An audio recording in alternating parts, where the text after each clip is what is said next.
Term ইন্স্যুরেন্সের টাকা ফেরত নেয়, কিন্তু কেন করব? অনেকেই আমাকে এই প্রশ্নটা বলেন। কারণ টার্ম ইন্স্যুরেন্সের যে প্রিমিয়ামটা দেবো শেষে যদি সেটা না পাই তাহলে লাভ কি? কিন্তু পাল্টা প্রশ্ন আপনাদের কাছে, ইন্স্যুরেন্সের কাজ কি রিটার্ন দেয়া, না রিস্ককে ট্রান্সফার করা?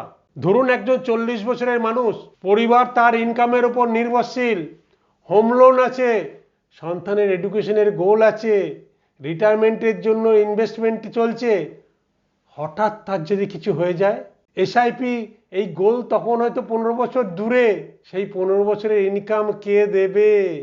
এই জায়গাটায় টার্ম ইন্স্যুরেন্সের প্রশ্ন।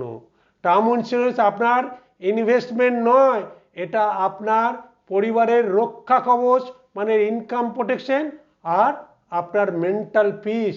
সেই ইনভেস্টমেন্ট আর ইন্স্যুরেন্সকে একই কাজ করাতে দেবেন না। সহজ ভাষায়, ইন্স্যুরেন্স প্রোটেক্টস দ্য গোল আর investment funds the goal, planning connects the both two. তা এগুলো জানতে হলে, বুঝতে হলে আমরা প্রত্যেক শুক্রবার ঠিক সন্ধ্যে 7টায় ফেসবুক লাইভ করছি, আপনি ওখানে জয়েন করুন। অথবা গোল বেস প্ল্যানিংয়ে এগুলো হচ্ছে আসল উদ্দেশ্য।